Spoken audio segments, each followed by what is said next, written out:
ఇవాళ మనం delayed puberty గురించి మాట్లాడుకుందాం. అంటే కొన్నిసార్లు కొంతమంది మదర్స్ వాళ్ళ పిల్లల్ని తీసుకొని వస్తారు. అమ్మాయి 16 ఇయర్స్ అయింది, 15 ఇయర్స్ అయింది, ఇంకా పీరియడ్స్ అనేవి స్టార్ట్ కాలేదు అని కంగారు పడుతూ ఉంటారు. అసలు డిలేడ్ ప్యూబర్టీ అంటే ఏంటి, ఎందుకు వస్తుంది అనే దాని గురించి ఇవాళ మాట్లాడుకుందాం. అమ్మాయిల్లో 16 సంవత్సరాల వరకు ఋతుక్రమం స్టార్ట్ కాకపోయినా లేదా 14-15 సంవత్సరాల వరకు సెకండరీ సెక్షువల్ క్యారెక్టర్స్ అంటే బ్రెస్ట్ డెవలప్మెంట్, హెయిర్ డెవలప్మెంట్ ఇట్లాంటివి స్టార్ట్ కాకపోయినా దీని డిలేడ్ ప్యూబర్టీ అని అంటాము. డిలేడ్ ప్యూబర్టీకి చాలా కారణాలు ఉండవచ్చు. ముఖ్యంగా జెనెటిక్ ఇష్యూస్, అంటే ఫ్యామిలీలో కనుక ప్యూబర్టీ లేట్గా స్టార్ట్ అవుతూ ఉంటే పిల్లల్లో కూడా లేట్ అవ్వచ్చు. ఇవే కాకుండా మాల్ న్యూట్రిషన్, అంటే వాళ్ళ డైట్ సరిగ్గా ఉండకపోయినా, వాళ్ళు అండర్ వెయిట్ అంటే చాలా తక్కువ బరువు ఉన్నా కూడా పీరియడ్స్ అనేవి లేట్ అవుతాయి. ఎందుకంటే పీరియడ్స్ స్టార్ట్ కావడానికి, హార్మోన్స్ కరెక్ట్గా ఫంక్షన్ కావడానికి బాడీలో సర్టన్ అమౌంట్ ఆఫ్ ఫ్యాట్ అనేది ఎంతో ఇంపార్టెంట్. ఇవే కాకుండా ఎక్సెస్ ఫిజికల్ యాక్టివిటీ, ముఖ్యంగా అథ్లీట్స్, కాంపిటేటివ్ స్పోర్ట్స్కి ట్రైన్ అవుతున్న పిల్లల్లో కూడా పీరియడ్స్ లేట్ అవుతాయి.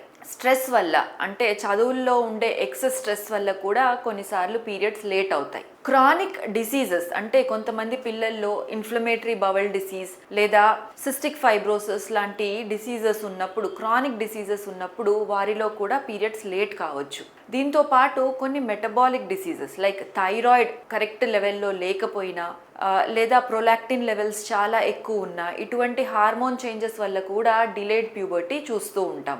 ఇవి కాకుండా ముఖ్యంగా మనం రూల్ అవుట్ చేసుకోవాల్సినవి అనటామికల్ ప్రాబ్లమ్స్, అంటే వాళ్ళ బాడీ ఫార్మేషన్లో ఏదైనా ప్రాబ్లం ఉందా, ముఖ్యంగా ఇంపర్ఫరేట్ హైమెన్ కానివ్వండి. కొంతమంది పిల్లలకు పుట్టుకతోనే యూట్రస్ ఆర్ గర్భసంచి అనేది ఉండకపోవచ్చు.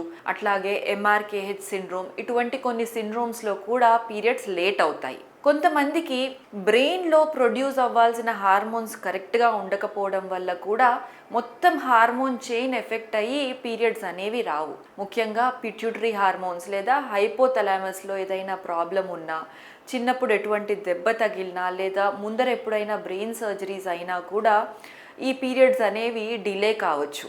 దీంతో పాటు జెనెటికల్లీ కొంతమందికి కొన్ని genetic issues or mutations, mainly Turner syndrome, Kallmann syndrome, ఇటువంటి ప్రాబ్లమ్స్ ఉన్నా, లేదా జెనెటికల్లీ ఆండ్రోజన్ ఇన్సెన్సిటివిటీ సిండ్రోమ్స్, ఇటువంటివి ఉన్నప్పుడు మనం పీరియడ్స్ అనేవి డిలే అవ్వడం చూస్తూ ఉంటాం. కాబట్టి మామూలుగా 14-15 ఇయర్స్కి సెకండరీ సెక్షువల్ క్యారెక్టర్స్, 16 ఇయర్స్కి ఋతుక్రమం అనేది స్టార్ట్ కాకపోయినప్పుడు మీరు వెంటనే మీ దగ్గర ఉన్న గైనకాలజిస్ట్ని సంప్రదించి అసలు ప్రాబ్లం అనేది ఎక్కడ ఉంది అని మనం ప్రాపర్గా సిస్టమాటిక్గా ఇన్వెస్టిగేషన్స్ చేసుకొని దానికి ట్రీట్మెంట్ చేయడం ద్వారా మనం ఇటువంటి ప్రాబ్లమ్స్ని ట్రీట్ చేయవచ్చు. Thank you.